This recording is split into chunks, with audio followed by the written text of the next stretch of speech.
to the Stormdancer channel. I need your help.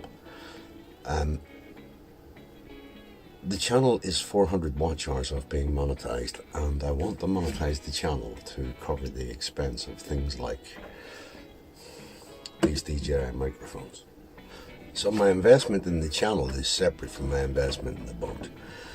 So far for the channel, I've invested in the Osmo, the drone, and the DJI microphones. It's an investment of about £2,000 so far for you guys. The investment in the boat entirely my own. I also need a little help because we're 400 hours of watch time away from being able to monetize the channel, which means that you, the viewers, I need like, subscribe, notify, and comments in the chat. And I obviously need the watch time, which is, there's a playlist there at the start of the channel. So if you have an opportunity to go to the playlist and hit play and let it run, and that's about an hour of watch time from each of you, which will quickly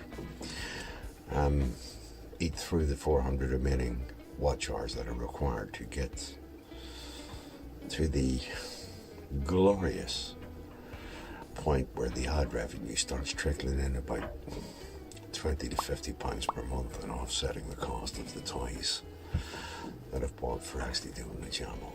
So I'd appreciate that. With it being back into winter, it was time to start focusing on a lot of little tasks on the inside of the boat that had been overlooked all year. And one of them was I discovered a little bit of plexiglass that was a legacy from our pandemic. And I thought, I wonder, can I pop that into the CNC machine and manage to salvage a couple of discs from it that would fit the 3D printed portholes that I put in the interior doors. And it was just a matter of opening the software, creating a circle, sizing it accordingly, and popping in a 2mm milling bit, and then see what happened. I wasn't sure if I'd get a clean cut or if the milling bit would actually weld the plexiglass behind it, but I was actually pleasantly surprised that it worked its way round in 1mm steps until it had cut through and give me the 2 discs, one for each porthole, and then it was time to pop them in place. And as it happened, I was going through Lidl and found a cordless glue gun for very humble money, and I thought, okay, we'll give that a go. And I was rather surprised to find how effective it is. It's very inexpensive, and literally you press the button, it lights up red, and after about 20 seconds it turns green and it's good to go. And because I wasn't sure if I want to put a tinted glass in there or if I'll just stick with these, I didn't want to mount them in permanently with araldite. So a little bead from a little lip more than anything else with the glue gun seemed to be the expedient way to go. And as you can see here, once I've actually gone around the inside, I now have effectively glass in my decorative portholes. Obviously you would know that we have a limited amount of water on any boat unless you've got a water maker. So it's imperative that whenever you put water in your sink that you're not losing it. And of course my sink had a missing plug stopper. A little bit of shopping on Amazon got me this stainless steel one, which rather hilariously is of a bit of an upmarket standard. I mean, my own sink at home only has a rubber stopper. This stainless one with a little rubber O-ring around the outside of it. I'd say amazing. It's not amazing, but you know what I mean. It's amazing to actually be able to put water in your sink after not having that luxury all year. And then I get round to a task that really needed done for winter. The charge controller from the solar panel to the battery bank that I had in the boat originally was only an Mppt controller, which means that all year if I had sunlight producing more than 12 volts I was getting a charge.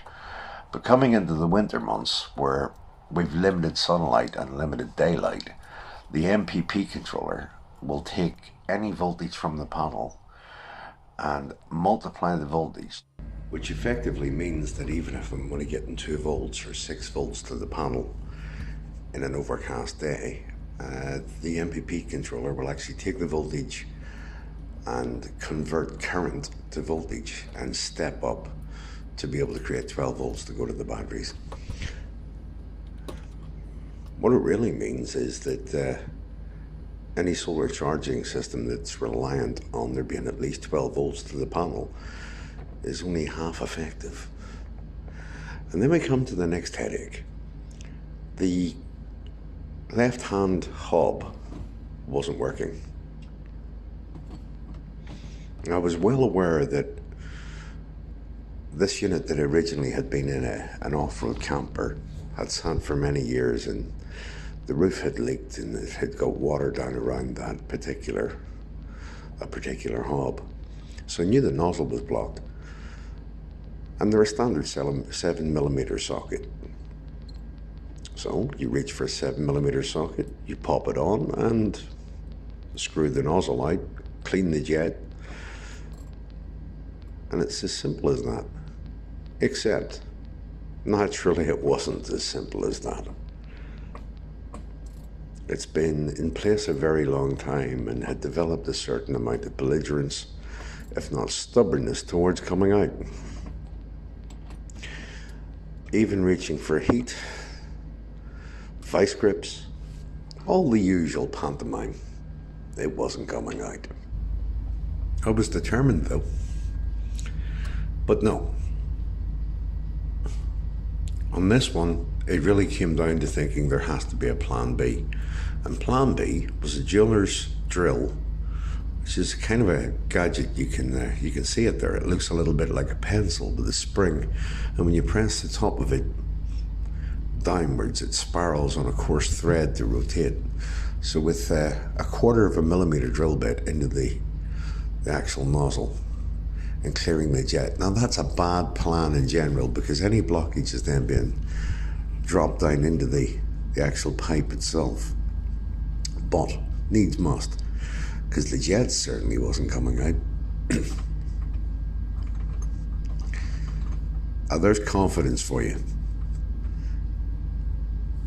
The fact that I'm actually cleaning the stovetop before actually testing it should tell you I'm fairly convinced. But there really isn't anything else it could be except for a blocked jet.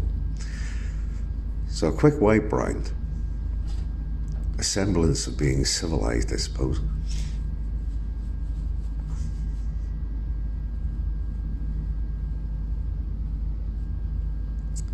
And then dropping the top grill back in place. The question is, will it work?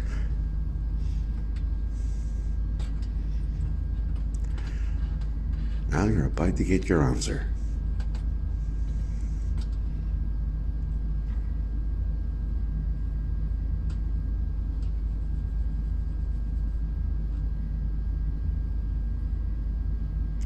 Two rings and the grill. It may not seem to be a big deal when you're looking at that from a home point of view, but when you're on board and making something to eat, having that second ring in place is certainly a major bonus. The helm risers, the boxes, at £300 each to go and buy ones that are too small. I'm not sure that I actually am that invested in or convinced that I want boxes as helm risers. The boat's never had seats out there, and maybe it doesn't need them. There might be a reason for not having them that I haven't discovered yet. So making my own plywood boxes and then fiberglassing those, as you will see in the video. I needed edge trim. I thought, well, what on earth? It's not a big deal. I'll design some and 3D print it, which gave me an idea. So I've created a Stormdancer profile on Thingiverse, and I've uploaded the STL files to Thingiverse, where you can go and get them and download them and 3D print them yourselves if you want them. And I've realized that's something that I can do, is that those of you who want specific things that are of the nature of nautical or marine or boating, if they're of use to me for Stormdancer, I'll happily model them and print them for this boat and put the files up there where you can download them for your own boat. I'm printing in Mppt, which is, PET is the same plastic as Coke bottles and milk bottles that doesn't break down very well in the sea, as we all know. And the G stands for glycol that's added to it for it not to burn up going through the print head. So your material of choice would be printing in Mppt. And you're more than welcome to the files. Any files that I create for Stormdancer, I can certainly share with you on there. So that's just something for you. Was to print out the edge strip, screw it to the box upside down, or inside out if you want to look at it that way, to actually form the outline for the hatch, cut it out, and then start fiberglassing. It always fascinates me when I'm watching channels where people tweak fiberglassing like it's complicated. Realistically, it's wet cloth. In many ways, it's a bit like what we did as children in school with newspaper and wallpaper paste for papier-mâché. It really is just fabric. And then you paint it with resin, and the resin hardens. It's nowhere near as complex as people make it out to be. And then, of course, whenever it's finally set, you can sand it with heavy grit and go over it with body filler. But for now, the only purpose in fiberglassing the boxes is to protect them from the rain and from the damp. That I get to try them as the helm seat boxes and as a gas locker, and if I'm content enough, we'll worry about putting a finish coat on them after that. But for now, it's just a matter of popping them together, creating the helm risers, taking them down and putting them into place, and then we'll give them a test run. I don't want to mount them permanently until I'm sure of their usefulness.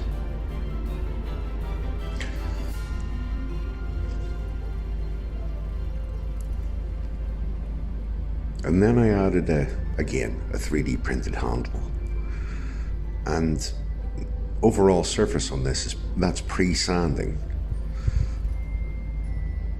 And certainly I can go over it with a thickened gel coat. Then moving on, another little project that I had in mind was, in the evenings when it's dark on board, I thought it would be nice to have a little bit of light along the bottom of the cupboards in the galley and in the chart hull, or the chart station hull, should I say. And I had an idea. It was just cut a strip of wood, run a groove down the back of it for the wiring, drill some holes into it, and create this. As you can see in the diagram, simple LEDs. Nothing complex, low power, a little bit of light in the footwells, and it's a little bit of, again, spare fencing. Chopping it down to size once I got down to the boat. There is 3 12-volt LEDs in this piece.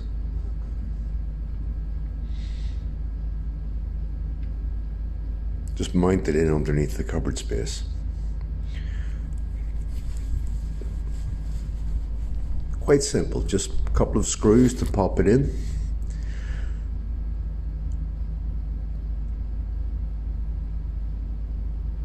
And I actually made 2 pieces for here, one for the actual galley area, and then there's a little step back by about 3 inches for the forward part of it.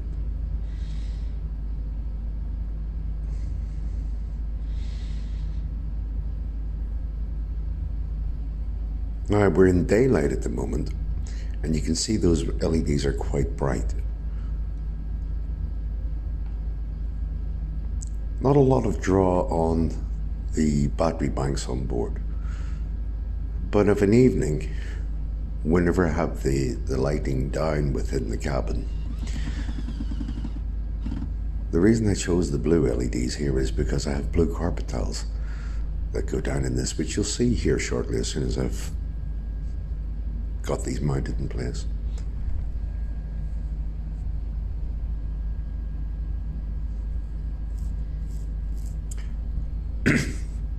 Simple but effective. Now, I had looked at various other ways of going about this, and it was possible to actually buy little fittings offline or off the internet for the kickboard and kitchen cupboards and things. But when I got thinking about it, it was like, well, LEDs, strip of wood, run a groove, drill a couple of holes, poke the LEDs through, mount them underneath, job done.